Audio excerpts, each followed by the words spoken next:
Assalamualaikum students. Today we are going to discuss the cranial nerve 9th, 10th and 11th cranial nerves, that are glossopharyngeal nerve, vagus nerve and accessory nerve. So first of all, glossopharyngeal nerve. Glossopharyngeal nerve is the 9th cranial nerve and it is mixed type of nerve. The nuclei which are related to glossopharyngeal nerve: number 1, inferior salivatory nucleus, that is parasympathetic nucleus. Nucleus of tractus solitarius. This nucleus is related to 3 nerves: facial nerve, glossopharyngeal nerve and vagus nerve, and it carry taste sensation through these 3 nerves.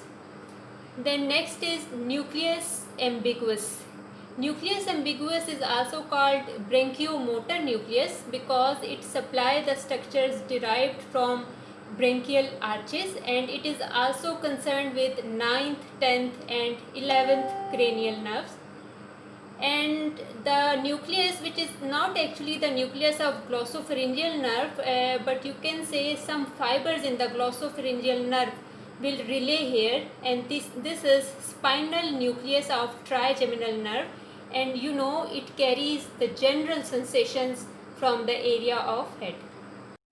Inferior salivatory nucleus is present at the junction of pons medulla, while the all other nuclei, they are present in the medulla oblongata. Now this is anterior view of brainstem. On the medulla oblongata, this swelling is called pyramid and the next swelling is called olive. There are 2 sulci present on the anterior surface. One is anterolateral and one is posterolateral. So 12th cranial nerve, that is hypoglossal nerve, is attached to anterolateral sulcus between the pyramid and olive, while from the posterolateral sulcus 3 nerves in line, 9th, 10th and 11th cranial nerves, that are attached through rootlets on the posterolateral sulcus of medulla oblongata. Now the glossopharyngeal nerve is attached to posterolateral sulcus of the medulla oblongata through rootlets. Through there it emerges and passes laterally in the posterior cranial fossa. Descriptive purposes के लिए मैंने इसको थोड़ा सा large view में बनाया ताकि हम जो कंपोनेंट्स हैं नर्व्स के वो इसके अंदर ड्रॉ कर सकें, right. Then the nerve passes through jugular foramen. Through jugular foramen, 9th, 10th and 11th, these are cranial nerves pass through jugular foramen. Immediately after emerging through foramen, 2 ganglia are related to glossopharyngeal nerve. These are called superior glossopharyngeal ganglion and inferior glossopharyngeal ganglion, which are present on the glossopharyngeal nerve. Now we will discuss each of the component of glossopharyngeal nerve one by one. First of all, preganglionic parasympathetic fibers, which arise from inferior salivatory nucleus, pass in the nerve and leave the nerve as tympanic branch. Then after the tympanic branch, आपको course पता है सारा का सारा pathway, and finally they reach the otic ganglion. So the tympanic branch, then tympanic plexus, through that lesser petrosal nerve which synapse in the otic ganglion, and postganglionic fibers arise which supply the parotid gland. These are parasympathetic fibers. You can also call these fibers as secretomotor fibers.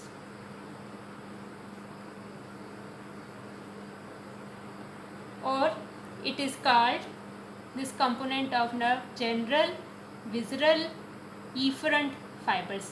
In simple words, these are parasympathetic secretomotor fibers through inferior salivatory nucleus to parotid gland. Pathway इसका पूरा आपको याद है, यहाँ से ये part मैंने pathway का स्किप किया है.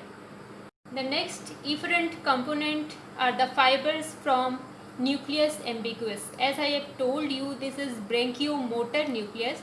So the fibers arise from branchiomotor nucleus, pass in the nerve, and these fibers supply only one muscle, that is stylopharyngeus muscle, and these fibers are called special visceral efferent fibers because they supply the structures derived from branchial arch. Glossopharyngeal nerve is a nerve of third branchial arch.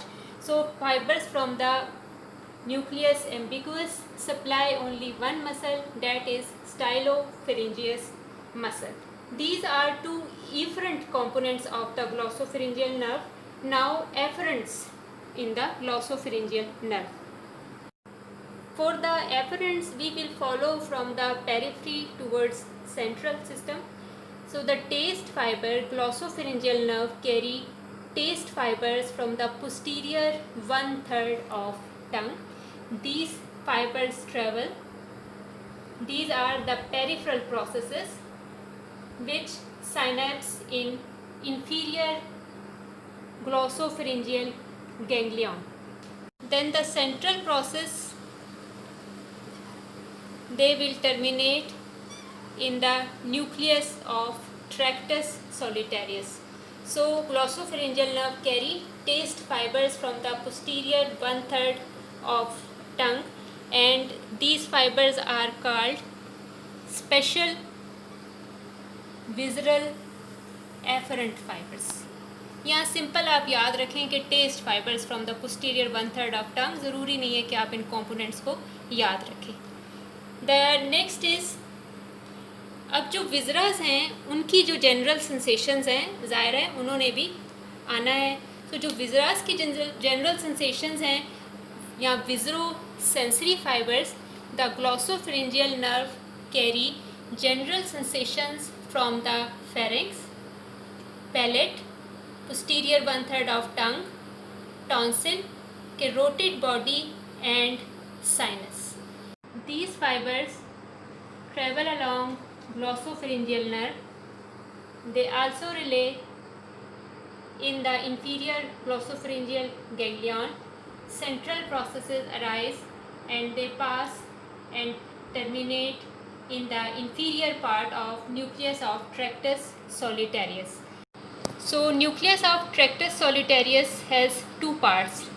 Its upper 2/3 is concerned with taste sensations from the 7th, 9th and 10th cranial nerves, while the lower 1/3 is related to general sensations from the viscera, the viscerosensory fibers. So it has two parts. Finally, general sensory or somatosensory fibers, they carry general sensations from the middle ear and medial side of tympanic membrane. They also travel in the glossopharyngeal nerve. They will synapse in the inferior glossopharyngeal ganglion, and from here central process arise which terminate in the spinal nucleus of trigeminal nerve.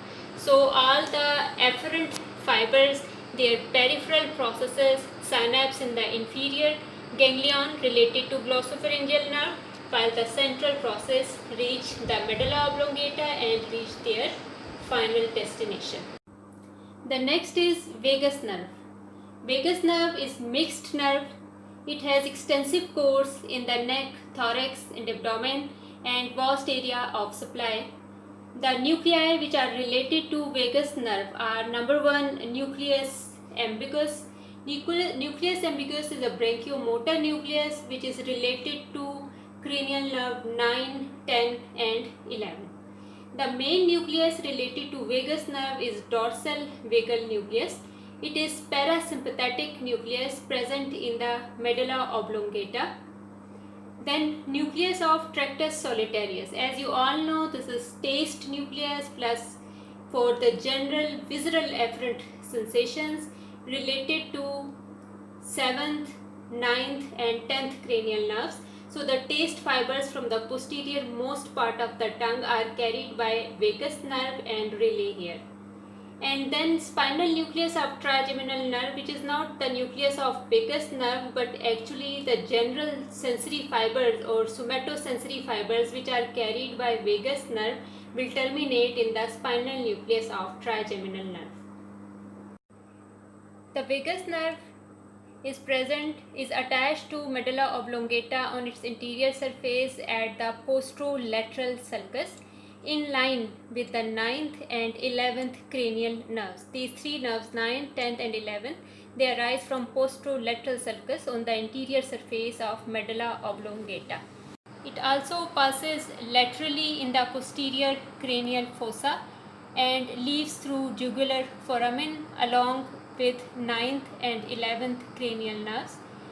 After it emerges through the jugular foramen, two ganglia are related to its course, the superior and inferior vagal ganglion.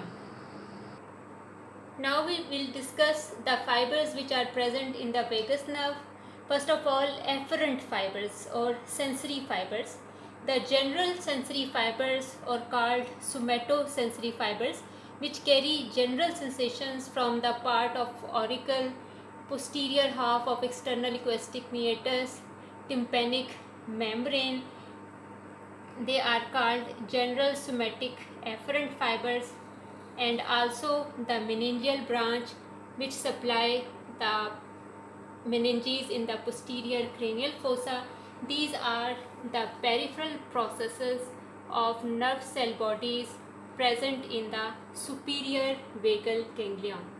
These peripheral process synapse here, central process arise, travel in the vagus nerve and terminate in the spinal nucleus of trigeminal nerve.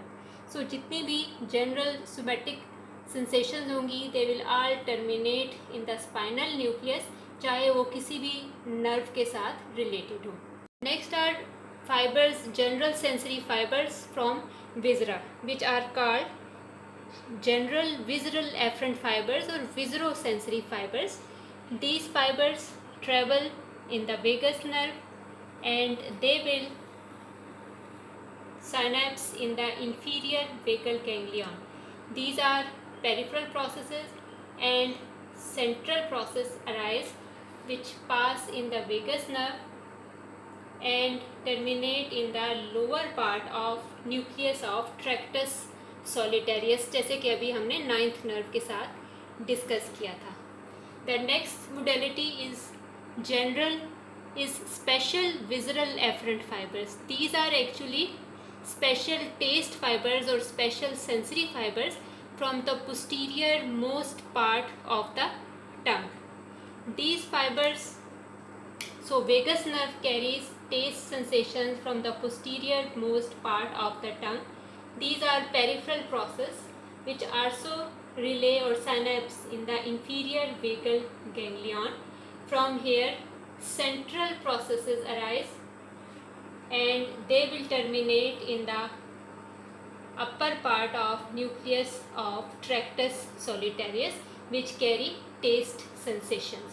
So these are taste fibers from the posterior most part of the tongue. They will terminate in the nucleus of tractus solitarius. These are the efferent components of the vagus nerve, the general sensory fibers, then viscerosensory fibers, and then special sensory fibers of taste. Now the efferent fibers.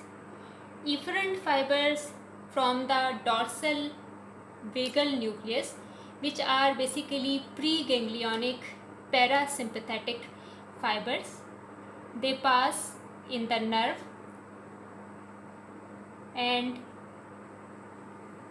this is main nucleus and the main fibers. These are preganglionic parasympathetic fibers which are motor to smooth muscles and secretomotor to glands. So they supply all the glands plus smooth muscle in the thoracic and abdominal viscera. हमने abdomen की nerve supply में हम ये सब पढ़ चुके हैं detail में. So these are parasympathetic fibers. This is the main component of the vagus nerve. These fibers arise through dorsal vagal nucleus. The last fibers are motor fibers which arise from the nucleus ambiguous, branchiomotor nucleus, and the fibers supply the structures derived from branchial arches. These fibers pass from the vagus nerve and they supply the striated muscles related to palate, pharynx, larynx, esophageal muscles. अब हम जब 11th cranial nerve accessory nerve पढ़ेंगे तो उसमें मैं आपको बताऊंगी कि cranial part of accessory nerve also joins the inferior ganglion of vagus nerve and it also supplies through vagus nerve. That's why it supply all the structures derived from branchial arches and they supply the striated muscles related to all these structures. So the efferent fibers are mainly parasympathetic fibers that supply the motor supply to viscera and secretomotor to glands, and branchiomotor fibers which are motor to these structures.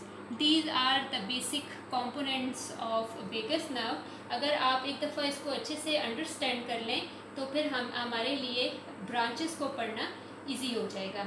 अब हम next पढ़ेंगे accessory और 11th cranial nerve. Accessory nerve, that is 11th cranial nerve, is motor nerve. It is formed by the union of two roots. One is cranial root and the other one is spinal root. So the nuclei related to accessory nerve, one is nucleus ambiguous, which is related to cranial root. Nucleus ambiguous is present in the medulla where it forms an elongated column, while for the spinal part there is spinal nucleus. Spinal nucleus is present in the anterior grey column of the spinal cord in the upper 5 cervical spinal segments, right? So two nucleus हो गए. One is nucleus ambiguous and the other is spinal nucleus. Now formation of accessory nerve. Its cranial part arises from lower part of the nucleus ambiguous in the form of 3 or 4 small rootlets which join to form single nerve, that is cranial part of accessory nerve. This nerve is attached to posterolateral sulcus on the medulla oblongata. The spinal part, the axons of spinal nucleus in the upper 5 cervical segments, they are in the form of rootlets or small filaments within vertebral canal, and these all join to form a single nerve trunk, that is spinal root of accessory nerve. Now this spinal root within vertebral canal passes through foramen magnum and enters the cranial cavity, and it also runs laterally. Both roots move laterally and then they pass through jugular foramen along with 9th and 10th cranial nerves and other structures. You know about these structures. Within jugular foramen, the cranial root is joined by spinal root. But immediately after leaving, both roots separate again and cranial root now joins the inferior ganglion present on the vagus nerve, right? And then these cranial fibers, they supply along 10th cranial nerve in its branches like pharyngeal branch and recurrent laryngeal branch to supply the soft palate, pharynx and larynx. While the spinal root now runs independently as spinal accessory nerve. Now we will just discuss its extracranial course. Extracranial course, the nerve initially descends vertically between the internal jugular vein and internal carotid artery with vagus nerve and hypoglossal nerve until it reaches the angle between the mastoid process and angle of mandible. Here it crosses the internal jugular vein superficially and then it pierces the anterior border of sternocleidomastoid at the upper 1/4 and lower 3/4 level. It passes obliquely downward, leaves the posterior border of sternocleidomastoid about midway and enters in the posterior triangle between the trapezius and sternocleidomastoid. In the posterior triangle, it runs obliquely over the levator scapulae muscle and then pierces the trapezius at the upper 2/3 and lower 1/3 about 5 cm above the clavicle and then terminate by giving branches to trapezius. During its way, it is joined by 2nd, 3rd and 4th cervical nerves through communicating branches which give proprioceptive fibers to sternocleidomastoid and trapezius. So spinal part of accessory nerve supply two muscles in the neck. One is trapezius and other is sternocleidomastoid.